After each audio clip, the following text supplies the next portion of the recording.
Hello students, इस lecture में हम बात करेंगे डिफोरेस्टेशन की और कुछ और इम्पोर्टेंट फैक्ट्स हैं जिनके बारे में यहाँ पर बात होगी, जो हमारे चैप्टर को इजी बनाने के लिए, उसमें यूज होने वाले वर्डिंग को आसान बनाने के लिए किए जा रहे हैं। यहाँ पे एक्सप्लेन डिफोरेस्टेशन के बारे में बात करते हैं। It is the process of removal of forest by cutting. जब फॉरेस्ट को लिमिट से ज़्यादा कट किया जाता है किसी शॉर्ट पीरियड ऑफ टाइम में, तो हम डिफोरेस्टेशन कहते हैं उसे। ये पौधों को या पेड़ों को हटाने की प्रोसेस होती है और ये डिफोरेस्टेशन कहलाती है, जो कि एनवायरनमेंट के लिए बहुत खतरनाक चीज़ है।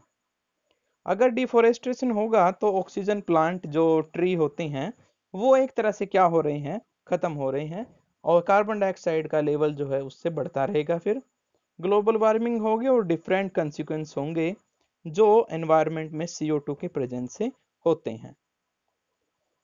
अगला हमारे पास कॉन्सेप्ट है, यहाँ पर इंपॉर्टेंट फैक्ट है, कंबस्टिबल। कंबस्टिबल वो सब्सटेंस होते हैं जो ऑक्सीजन की प्रेजेंस में कंबस्शन शो कर सकते हैं। The substances which can burn in air are called combustible. वो सभी सब्सटेंस जो बर्न हो सकते हैं ऑक्सीजन की प्रेजेंस में, एयर की प्रेजेंस में, वो कंबस्टिबल कहलाते हैं। अगला हमारे पास पॉइंट है इनकम्प्लीट कंबस्शन। इनकम्प्लीट का मतलब होता है पूरी तरह से ना हो, बस स्टार्ट हो जाए और एंडिंग ना हो उसकी, या फिर कह सकते हैं टाइम ज़्यादा ले, आउटर कवरिंग हो जाए उसकी, बर्नआउट।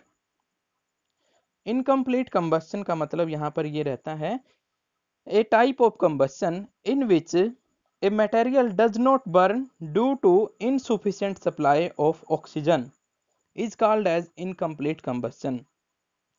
यहाँ पर ध्यान देने के लिए आपको एक वर्डिंग दी गई है, ड्यू टू इनकम्प्लीट और इनसुफिशिएंट सप्लाई ऑफ ऑक्सीजन।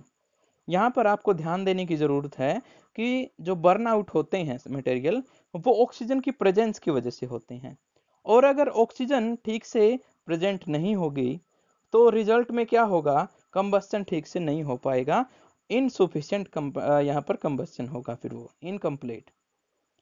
तो इस तरह का जो कंबस्शन होता है उसे इनकम्प्लीट कंबस्शन कहते हैं। अगली वर्डिंग हमारे पास है ग्लोबल वार्मिंग। ग्लोबल वार्मिंग एक प्रोसेस है, बहुत वाइड प्रोसेस है, लेकिन शॉर्ट में अगर हम समझना चाहें तो हम ये कह सकते हैं कि अर्थ का टेम्परेचर लगातार बढ़ रहा है। अर्थ का टेम्परेचर, एनवायरनमेंट का टेम्परेचर लगातार क्या हो रहा है, बढ़ रहा है। उसकी वजह से जो डिफरेंट कंसिक्वेंस देखने को मिलते हैं वो ग्लोबल वार्मिंग की वजह से देखने को मिलते हैं। ग्लोबल का मतलब होता है पूरी की पूरी पृथ्वी पर, और वार्मिंग का मतलब यहाँ पर है टेम्परेचर बढ़ना। तो पूरी की पूरी पृथ्वी का जो टेम्परेचर है वो लगातार इंक्रीज हो रहा है, ये प्रोसेस कहलाती है global warming. It is the rise in temperature of the environment of earth.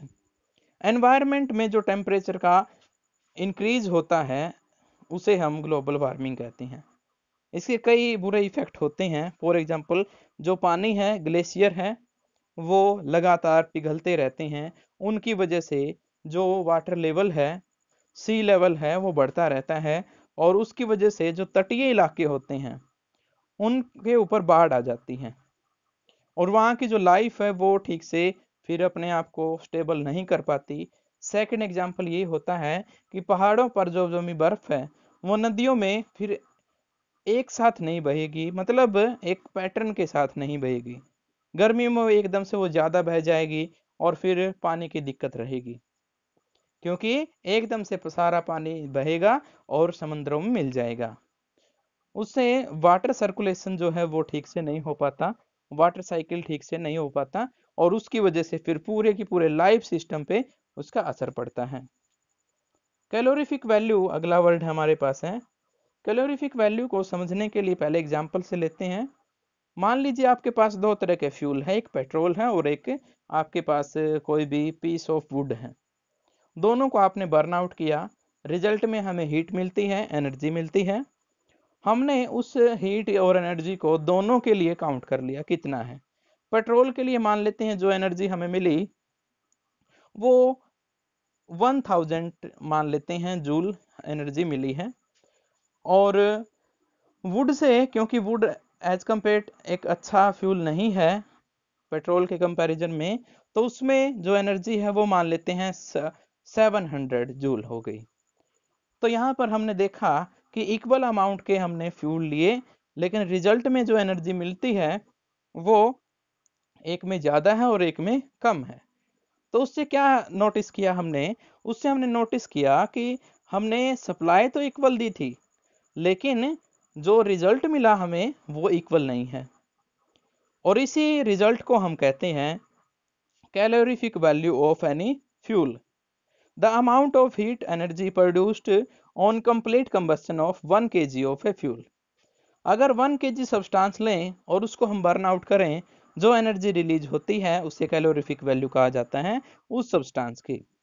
अब फ्यूल की यहाँ पर अगर हम पेट्रोल की कैलोरीफिक वैल्यू लेते हैं तो 1 kg पेट्रोल को अगर हम बर्न करते हैं तो जो कैलोरीफिक वैल्यू होगी, 1 kg वुड को अगर हम बर्न करते हैं जो एनर्जी प्रोड्यूस होगी वो वुड की कैलोरीफिक वैल्यू होगी। अगला पॉइंट हमारे पास है ideal fuel, a fuel which when burned produces lot of heat by burning in less quantity of it। Ideal fuel का मतलब अब समझते हैं यहाँ पे क्या होता है।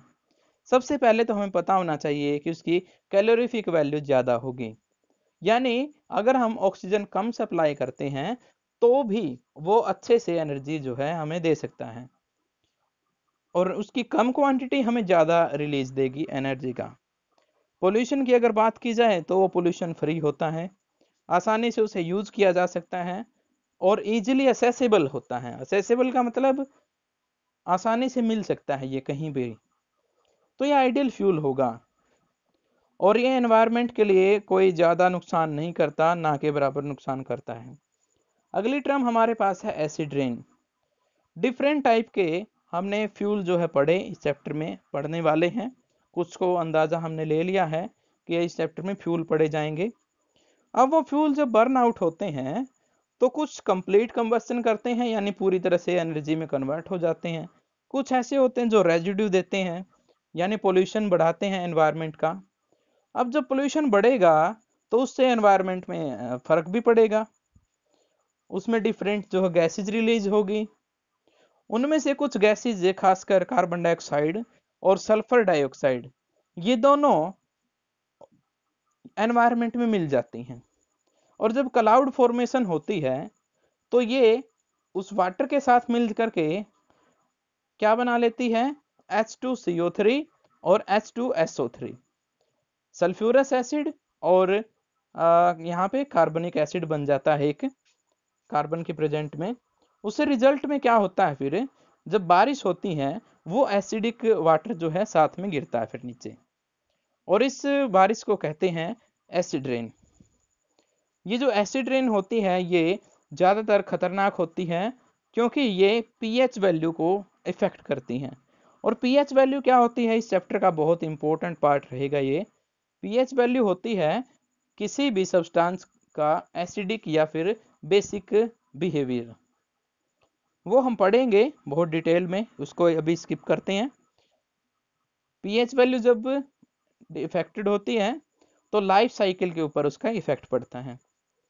एसिड रेन इसीलिए बहुत खतरनाक कॉन्सेप्ट है, और ये ऑक्सीजन जब मिलती है सल्फर और कार्बन के साथ, उनकी वजह से ऐसा होता है। यहाँ पर नाइट्रोजन लिखा गया है, नाइट्रोजन की बजाय यहाँ पर कार्बन ज़्यादा होगा, क्योंकि नाइट्रोजन इजिली जो है रिएक्ट नहीं करता और ऑक्साइड नहीं बनाता। तो ध्यान देंगे आप, oxide of sulphur and carbon dissolve in rain water and form acids, such rain is called as acid rain. ये सभी के सभी पॉइंट हमें याद रखने हैं इस चैप्टर के बारे में, और आगे इसको हम कंटिन्यू करेंगे by textbook. Okay, all the best.